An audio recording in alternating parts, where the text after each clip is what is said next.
Welcome to the New School of Marketing podcast, the place for smart, simple strategies that will amplify your business results. Sharing practical tips, insider knowledge, and actionable advice because marketing is something that every business owner can do. Now, let's get started.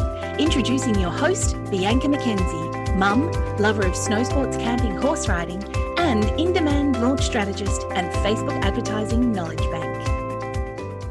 Welcome to the New School of Marketing podcast. I'm Bianca McKenzie, and today I'm talking about diversifying income streams with Amanda Kendle. Amanda is a wearer of many hats, and she has run the notaballerina.com travel blog since 2005 and the Thoughtful Travel podcast since 2016. She also runs a social media and blogging consultancy offering training, consulting, and mastermind groups in Perth, and teaches undergraduates how to run their own business at Murdoch University. An interesting piece of knowledge about Amanda is that her first degree is in mathematics. Well, you definitely wear many hats, Amanda. How on earth did you go from a degree in mathematics to running a social media and blogging consultancy? Well, I like to stay interested and not get bored, so that's part of it. But to just kind of, describe that pathway from my mathematics degree, I started working in education and in teaching adults. So that's kind of where the training side came in. And then I moved overseas for a few years. I started doing a lot more writing, which led to blogging. And my travel blog and freelance writing and other things like that. So then I came back to Australia and I had this experience teaching adults and I had this love of blogging, and they kind of married together so that I started running workshops here in Perth to teach people how to blog. So that's about 10 years ago or 11 years ago now.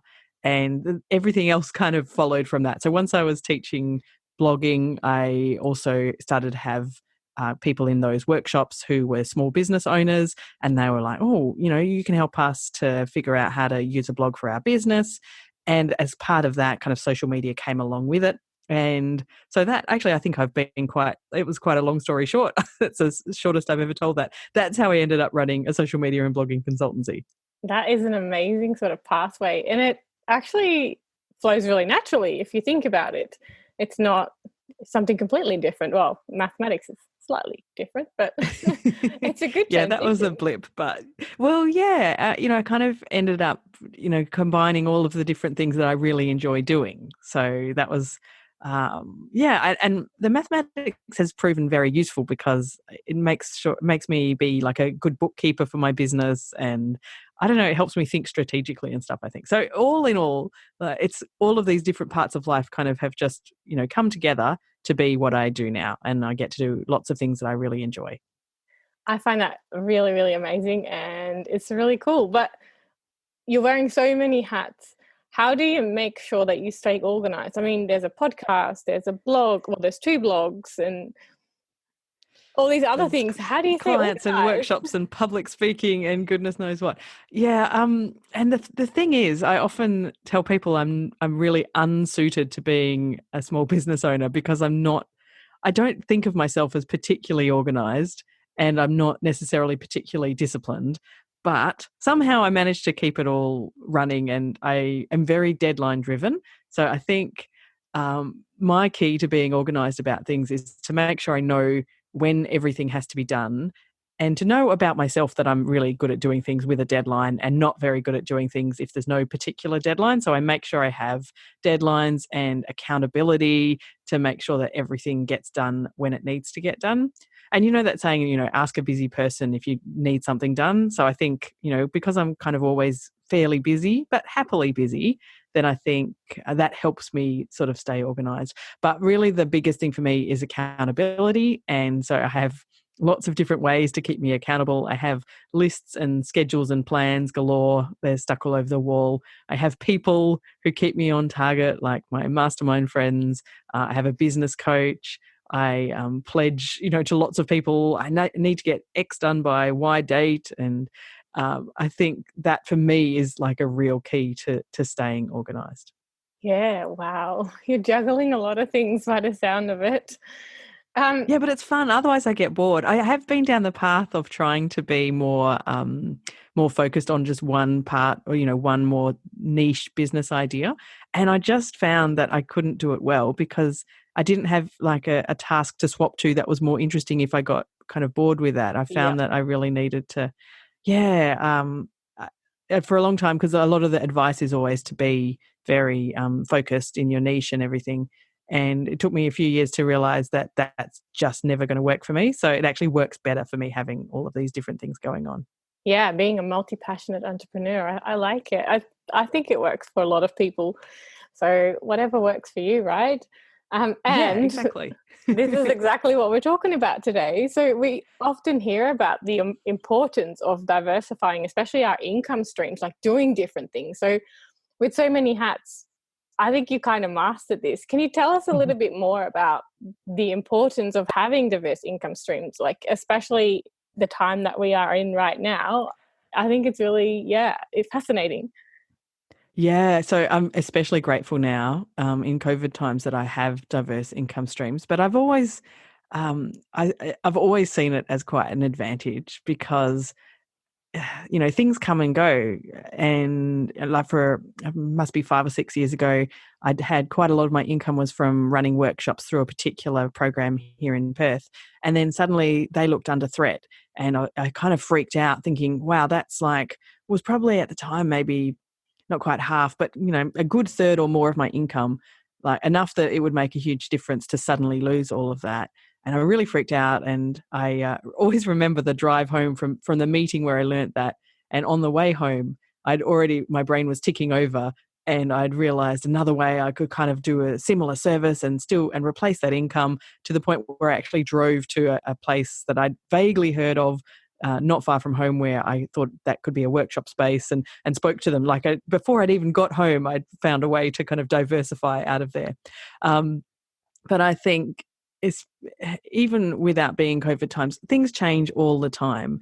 Like if you're relying, say, on traffic to your blog to have an income, then Google's algorithm will change, and suddenly you'll have half the traffic. So Yeah. that kind of thing could wipe out an income stream for people. Or obviously, I've in the past, and still do, a fair bit of face-to-face workshop work, and lots of public speaking. And in March this year, I just had 3 days, I still remember them very vividly, of phone call after phone call saying, look, I'm really sorry, because of COVID we have to cancel that talk, we have to cancel that conference. And Yeah. I just saw these this money just dropping out of this, disappearing before my eyes.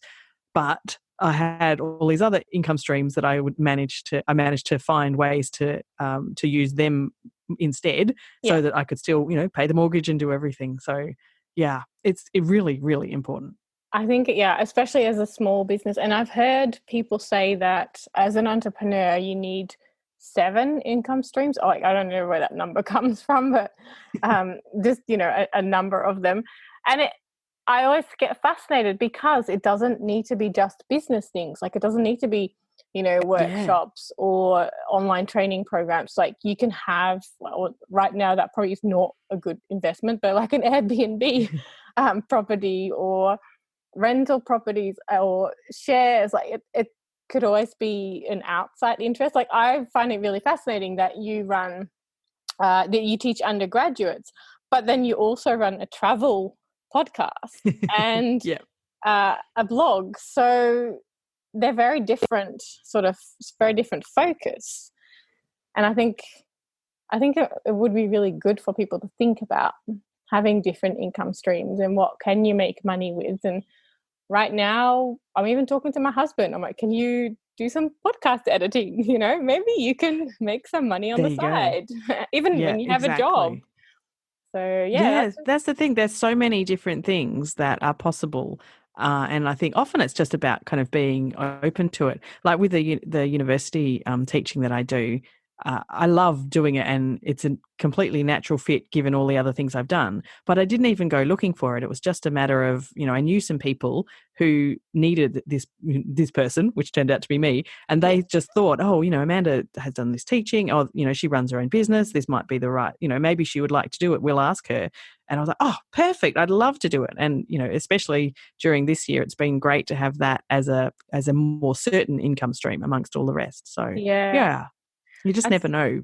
Got to be open to these things. Exactly. It could fall into your lap. No, I think it's really, and especially as an entrepreneur and someone who has worked in the education environment, you wouldn't necessarily connect the two in terms of teaching and running your own business. And I think it's a perfect fit. And I would say that the undergraduate would get so much more than from an academic. He's just textbook educated. Oh, absolutely. Yeah. And we had to hire another tutor this year because the units become so popular. And exactly that, we made sure that we had someone who is the rest of the time running their own business, because that's what we're teaching them how to do. So the students love it because they can ask us, real life questions. I think it's such a useful unit for all those students. Yeah. I kind of wish it was around when I was at Me too. uni. That's what I always tell them. I say, I've made all these mistakes over the years in trying to figure out my business and how it will work. And even things like diversifying income streams, we talk to them about that, in their second year students mostly. And to learn all of that in that phase of life, I think, oh, they're so lucky. They are incredibly lucky. But at the same time, we have to make our own mistakes to learn from, That's I would true say. Too. So yeah. I'm sure they'll still make mistakes, even though I've told them all the stuff. But for sure, maybe fewer. And they have to. It's like a rite of passage, in my opinion. Yeah. That's so true. So with all of those, I guess balls in the air, do you plan your year or your income streams, or is it more of a sort of like an organic process and whatever comes your way, comes your way? It's a bit of both. So I always sit down at the start of every year and I get I guess this is where my mathematics comes in. I get my graphs and I have a lovely pie chart which shows me like the proportions of, different income streams, how they contributed to my overall income and things like that. So I always sit down with that and have a think, really, like, okay, this is, this income stream contributed, this much. Do I want to do more of that? Like kind of balancing out the value they provide, like the financial value versus how much I enjoy them versus, what are the kind of the prospects? Is there likely to be more of this kind of work or less? So I kind of do always plan it out for the year, and I do plot kind of a rough percentage of where I think each of how, income from which stream. But inevitably things happen, and so then I will kind of re-plan that out so that it's sort of semi-organic as it happens, and things come up, like I get offered different kinds of work that I wasn't really expecting but I'm really excited to do, so that might change things. Or this year with COVID, in sort of mid-April I sat down again with my plan for the year and had another look at it and realized the things that I had to delete, but also the things that I was adding, because there's all sorts of things that have come on board because of COVID that are new income streams in a sense, or at least kind of adjusted, or, they're not quite the same as they used to be. Yeah. So, I do plan, but I'm very open to replanning when I need. I think we've all needed that this year. It was completely derailed. Yeah. So what would you tell our listeners about diversifying their income streams? Where would they start? What do they need to do? Mm-hmm. I mean, have a sit down with yourself really and a bit of a big brainstorm on all the different things that are possible that you could earn an income from, and B, that you enjoy, and see where those things match up, and then put out some feelers. So, for example, if you would think that you'd like to do some teaching, start talking to people. Or if you'd like to diversify and, get into podcasting and develop a podcast sponsorship income stream and things like that, get yourself some education and some learning about it. But I think the sort of sitting down and really focusing on it as kind of part of your planning, I think it's often it's much easier than people think, I guess, if you sit down and actually are really deliberately trying to think, okay, what other income streams could I have? Then I think yeah, there's a lot of possibilities that people don't necessarily think about until they really focus on it. Yeah, I would 100% agree. I constantly think about, okay, what else is there? What else could we do? I've got the idea now of potentially an investment property. Seriously, not the right time in COVID times because, especially where I am, we're locked up. So Yeah. can't really go anywhere. But yeah, there are so many options. And sometimes just typing it into Google, it can give you a lot Yeah. of different Oh, ideas. absolutely. Yeah, yeah. Or talk to other business owners about their income streams. And I just think, yeah, on my blog, I do it every year. I do my pie chart of the different income streams I have. And a lot of people will chat to me about that afterwards because they're kind of like, oh, you do this and this and this. Oh, and yeah, I think it opens their eyes to other possibilities for them as well. It's super interesting because, yeah, I had a look at your blog, and the percentages kind of in a way surprised me, and at the same time it's quite equal. Like, it doesn't seem like, well, there are a few things that have a big chunk of your income, but I think that if it fell away, or one of these fell away, you would fill it up with something else. And I like that Yeah. idea. Like, I don't like putting all of my eggs in one basket. So it has really fascinated me, and I'll definitely link to your blog post because I find them really fascinating, and I'm sure that the listeners find it fascinating as well to Oh, have thank that you. spread. Yeah, and to be honest, sometimes at the end of the year when I add them up, I'm surprised too. Now I shouldn't be because I'm the one doing the work, but and I do have it kind of planned out. But sometimes I'm surprised to see, oh wow, freelance writing did really well for me this year, or when you're in it, you don't necessarily Yeah. really see the big picture. So that's why I really like doing those kind of end of year summaries to, just really have a proper think about where it's all coming from and what I want to change or stay or keep the same about that. Yeah, I like that. And I just had a little bit of a thought of people that might be doing a side hustle. It would be really good for them to do a pie chart and see how much of their income comes from their side hustle versus their main job, especially if they want to leave that main job, because sometimes we don't really know how much money we are making from our side hustle, and can we leave So our true. main job? Yeah, yeah, and if it's like a goal to leave the main job, you can see that that pie chart change over the years to the point where yes, now it's time to go. So Yeah, fascinating. All right, mm. thanks so much. So last questions. What are you curious about right now? I am endlessly curious about everything, Yes. but in this context, I think what I'm most curious about is how things are changing because of COVID. So, for example, a lot of my work has changed. I'm in Western Australia, so we're not in lockdown. We can do anything basically now. So things are fairly normal. But despite that, things like my mastermind groups where I have like small groups of people who come, usually they come to me once every month, like in person. And because of working through Zoom over COVID, they've now decided that they'll come and we arrange this together. They come once a term, so once in person, so we get to have that face-to-face catch-up, and then we run 2 of the sessions on Zoom because they appreciated, saving that travel time and, Yeah. being at home in their pajamas or whatever they're in. So that kind of thing has been really interesting, and a lot of the public speaking that I do pivoted while we were in lockdown here, and I was able to do some different kind of video presentations. And so I'm really curious because I think that a lot of these changes will be lasting. And so Yeah. how does that affect my business model and other people's and my clients? And yeah, I think there's some really, potentially really positive things to come out of that. So we're kind of still in the middle of it. So I'm really curious to see how it kind of pans out in the next sort of 12 months. Yeah, I'm there with you. I think there's a lot of good that can come out of it, even though it's not an ideal situation right now, but totally agree with that. And it has opened up a lot of new opportunities for a lot of businesses, people that Yes. were completely local based and now have a whole world to serve, basically. So, yeah, fascinating. All right. If you had an extra $1,000 in your marketing budget, what would you spend it on?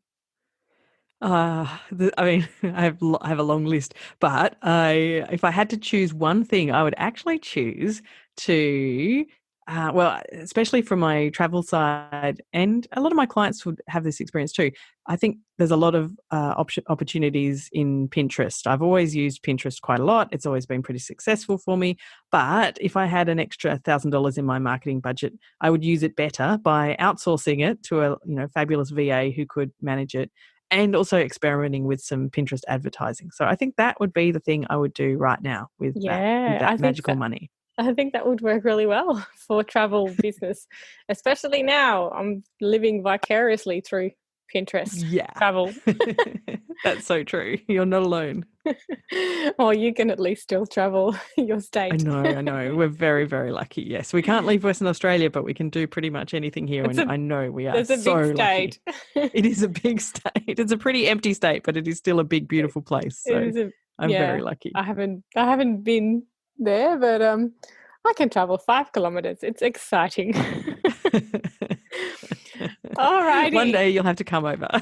I will. Once we can fly again, I will travel anywhere I can. I bet. Me too. Oh, yes. So that is the end of this week's show. If you have any questions about diversifying your income streams, blogging, social media for business, head to amandakendle.com. A really big thanks to you, Amanda. And thanks for having me. It's been lovely to chat. Oh, totally. I loved chatting to you about this topic. And also thanks to you for listening. If you like the show, don't forget to subscribe and leave a 5-star rating and review on iTunes, Stitcher, Spotify, or wherever you heard the podcast. Your review will help others find the show and learn more about the amazing world of online marketing. Oh, and don't forget to check out the show notes for this episode on newschoolofmarketing.com, where you can learn more about Amanda, check out those pie charts that she's created, and other useful links and free resources about the show.